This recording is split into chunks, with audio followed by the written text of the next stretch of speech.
Standard 3rd. Today we will learn about the chapter number 25, comprehension. Comprehension की यहाँ देखो आपको कोई डेफिनेशन नहीं बताई है, लेकिन ये बता दूँ कि कॉम्प्रिहेंशन का मीनिंग ये होता है कि to ability understand of the language, यानी कि आप लैंग्वेज को कितना समझ पाते हो, यानी कि इंग्लिश लैंग्वेज के बारे में। यानी कि ये पैराग्राफ है उसको आप कितना समझ पाओगे। आप पढ़ोगे तो जिसका भी रीडिंग स्किल अच्छी होगी, इंग्लिश समझने की जो क्षमता होगी वो सबकी अलग अलग होती है। इसीलिए जो भी इसको समझ पाएगा वो उसको आंसर है वो इजीली आएंगे। अब रही बात कॉम्प्रिहेंशन की, तो कॉम्प्रिहेंशन में एक पैराग्राफ होता है, कोई भी टॉपिक पर स्पेसिफिक टॉपिक होता है, इसके बारे में हमें एग्जाम में एक पैराग्राफ देते हैं, उस पैराग्राफ में से ही क्वेश्चन होते हैं और उसके आंसर है वो भी इस पैसेज में ही होते हैं, यानी कि इस पैराग्राफ में ही उसके आंसर होंगे। इस पैराग्राफ में ही उसके आंसर है। देखो ये फर्स्ट पैराग्राफ है वो बेंजामिन फ्रैंकलिन के अबाउट है और उसके रिलेटेड देखो आपको एमसीक्यू है। तो सिंपल है, आपको पहले ये पैसेज समझना है। पैसेज आपको 2 या 3 बार यदि चलो मान लो रीड कर लिया तो समझ में आ जाएगा। फिर उसके रिलेटेड ये एमसीक्यू है, उसको सिर्फ आपको टिक करना है। तो एग्जाम में भी यही होगा। देखो पैसेज है वो एग्जाम में कोई भी आ सकता है, नेसेसिटी नहीं है कि ग्रामर बुक में वो ही हो, क्योंकि कोई भी हो सकता है, कोई भी स्पेसिफिक टॉपिक हो सकता है। होप कि ग्रामर बुक में ही जो टॉपिक है वही हो तो आपको भी इजी रहे। तो हमें पहले ये पैसेज पढ़ना है, फिर उसको समझना है, उसके बाद वो जो हम एमसीक्यू है वो देखेंगे। एमसीक्यू है इस पैसेज के बारे में ही है। फर्स्ट है देखो Benjamin Franklin. Benjamin Franklin was one of the most important Americans in history, यानी कि बेंजामिन फ्रैंकलिन नाम का एक आदमी है, वो अमेरिकन हिस्ट्री में बहुत ही इम्पोर्टेंट है। In the early part of his life Franklin was a business person and innovator, यानी कि ये बेंजामिन फ्रैंकलिन है वो एक बिजनेसमैन था, अमेरिकन आदमी है। आई होप समझ में आया। He ran the Peninsulan Gazette and also published the Poor Richard's Almanac. क्या हुआ कि ये जो बेंजामिन फ्रैंकलिन नाम का आदमी था वो पेनिसुएलिया गया और वहाँ था एक लोकल न्यूज़पेपर था, वहाँ एक रिच, और ये बेंजामिन फ्रैंकलिन है वो एक लोकल पेपर में काम कर रहा था और उसने एक गरीब इंसान था रिचर्ड्स एल्मेनेक का है जो स्टोरी उसमें बताई। Poor Richard Almanac was a very popular because it made up predictions about the future, had wise saying. क्या था ये रिचर्ड्स एल्मेनक जो नाम का आदमी था वो गरीब था, लेकिन वो एक एस्ट्रोलॉजर था, यानी कि ज्योतिषी था और फ्यूचर के बारे में बहुत ही अच्छी प्रिडिक्शंस करता था कि फ्यूचर में क्या होने वाला है क्या नहीं होने वाला है वो। Ben Franklin also invented the Franklin stove lighting rod, bifocals यानी कि eye glasses and started America's first library, यानी कि बेंजामिन फ्रैंकलिन वो आदमी है जिसमें अमेरिका में उसने पहली लाइब्रेरी है इस आदमी ने स्टार्ट की थी, बेंजामिन फ्रैंकलिन ने। उसके अलावा जो इन्वेंशन किया है वो है लाइटिंग रॉड और आई ग्लासेस जो अभी भी यूज़ है। He is probably best known for his kite experiment which provide electricity could be। और इस बेंजामिन फ्रैंकलिन में जो काइट का एक्सपेरिमेंट किया, जो प्रयोग किया, वो इलेक्ट्रिसिटी जो हम अभी भी यूज़ करते हैं वह बहुत ही इम्पोर्टेंट है। In the later part of his life, यानी कि उसकी पिछली जो लाइफ थी, पिछली जिंदगी, Franklin became interested in politics. फिर ये बेंजामिन फ्रैंकलिन है वो पॉलिटिक्स में अपना लक आजमाता है। He spent many years in England before coming back to America in और इस बेंजामिन फ्रैंकलिन वो कई सालों इंग्लैंड रहा था पहले और फिर वापस अमेरिका आया।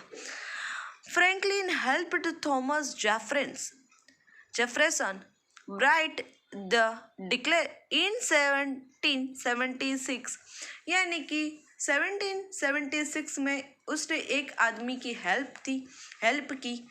उस आदमी का नाम था Thomas Jefferson. Write the declarations of independence.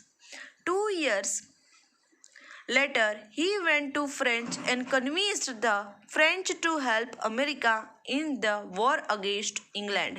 फिर क्या हुआ, उसने इस आदमी की तो हेल्प की, लेकिन उसके 2 बाद साथ उसने फ्रेंच को समझाया, कन्विंस किया कि फ्रेंच है वो अमेरिका की हेल्प करे, इंग्लैंड के अगेंस्ट वॉर करने के लिए जो युद्ध होता है वो। After the war, Franklin joined the continental Congress and signed the constitutions. He died in 1790. क्या उसकी जो मृत्यु थी वो हुई 1719 को। Today, Ben Franklin is honored on the $100 bill, यानी कि आज है इस बेंजामिन फ्रैंकलिन का नाम वो बहुत बड़े गर्व से लिया जाता है, क्योंकि वो $100 बिलियन का ऑनर्स है। Honoured on highways, school and business across America, यानी कि ये अमेरिका का बहुत ही इम्पोर्टेंट आदमी है और उसका नाम है वो ऑलवेज रिमेम्बर होता है रोड्स बनाने के लिए, स्कूल में और बिजनेस के, अमेरिका के जो स्कूल है, बिजनेस है वहाँ। तो देखो, हमने पहले इस बेंजामिन फ्रैंकलिन के बारे में पढ़ा, हमें पता चल गया। अब हमें सिंपल ये जो क्वेश्चन है उस पैराग्राफ में ही होंगे, तो सिंपल है, हमें आंसर भी इस पैराग्राफ में से ही फाइंड करके लिखना है। Exercise 10, first tick right the correct answer. Benjamin Franklin was one of the most important American history, तो वो अमेरिका था इसलिए C, American history. Poor Richard's almanac was a very popular, ये रिचर्ड्स था वो पॉपुलर था क्योंकि वो एक एस्ट्रोलॉजर था, जैसा हमने पढ़ा। फिर है third, he is a probably best known for his kite experiment which proved electricity could be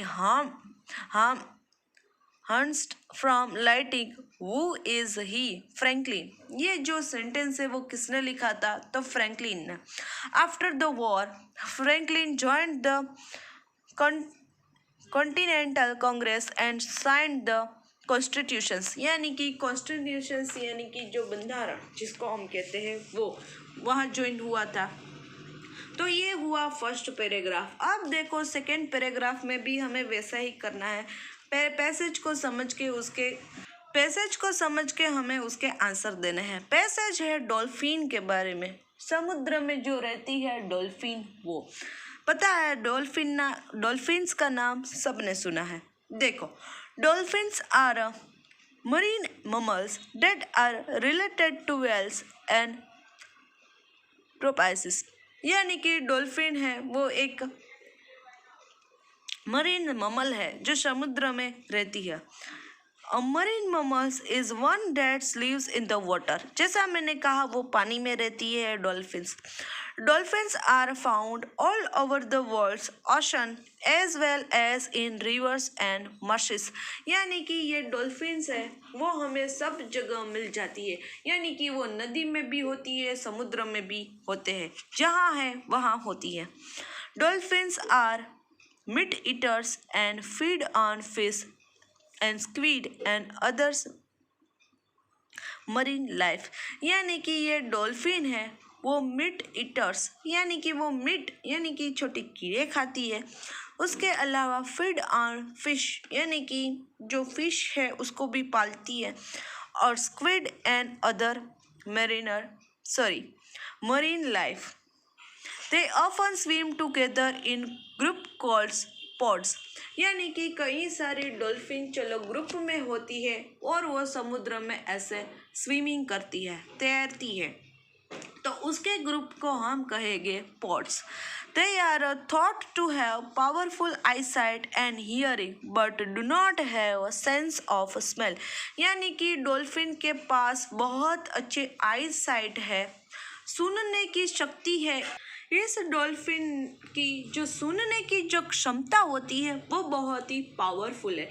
उसके अलावा आई साइट यानी कि देखने की शक्ति, लेकिन वहाँ उसमें कमी है कि वो सूंघ नहीं सकती, स्मेल सेंस नहीं है उसमें। Dolphins comes in different size. Some are smaller than the average person, but others such as the orca can be 30 feet long or more than 5 times as long as the average person. यानी कि ये dolphin का जो कद होता है, जो size होता है वो अलग होता है। कई छोटी होती है तो कई हम इंसान की तरह होती है और कई डॉल्फिन बहुत बड़ी 30 फीट जैसे लंबी भी होती है। और कई डॉल्फिन है वो एवरेज पर्सन यानी कि हमारा एक इंसान की जितनी जो हाइट है 5 या 6 फीट वो भी होती है। Dolphins are thought to be very intelligent and communicate with each other using clicks whistles. यानी कि डॉल्फिन है वो एक दूसरे के साथ कम्युनिकेशन अच्छा कर लेती है। यानी कि एक डॉल्फिन दूसरी डॉल्फिन के साथ का कम्युनिकेशन बहुत ही अच्छा है। All dolphins are powerful swimmers यानी कि ये जो सारी डॉल्फिन्स है वो पहले पावरफुल स्विमर है। Have you ever seen a dolphin? क्या तुमने कभी डॉल्फिन देखी है? Group of dolphins can be often be seen bobbing in out of waves close to the shore line. यानी कि जनरली हमें डॉल्फिन है वो शोर लाइन पर दिखाई देती है। तो ये हुआ देखो सेकेंड पैसेज हमारा। अब देखते हैं उसकी एक्सरसाइज क्या है और क्वेश्चन क्या है। First, dolphin are a marine mammals, B आएगा, that are related to whales and porpoises. फिर है dolphins are carnivorous and feed on fish and squid other marine life. Carnivorous यानी कि जो मांस खाते हैं, मांसाहारी होते हैं हो। अब है third, dolphin are thought to be very strong. उसके जो विचार होते हैं डॉल्फिन के वो बहुत ही स्ट्रॉन्ग होते हैं, इसलिए ए आएगा। And communicate with each other using a click and whistles. तो यहाँ था देखो पैसेज पहले हमने पढ़ा और उसमें एक क्वेश्चन थे, हमें भी आंसर फाइंड करके लिखना है। अब जो थर्ड पैराग्राफ है वो है रोबोट्स के बारे। अब देखो जैसे हमने 2 पैसेज डॉल्फिन और बेंजामिन फ्रैंकलिन के बारे में देखे, अब हम देखेंगे रोबोट्स के बारे। देखते हैं रोबोट के बारे में क्या है। A robot is a machine. Robot हमें पता है वो मशीन है, वो इंसान नहीं है। But it is not just a any machine, it is a special kind of machine. वो एक मामूली मशीन नहीं है लेकिन बहुत ही स्पेशल मशीन है।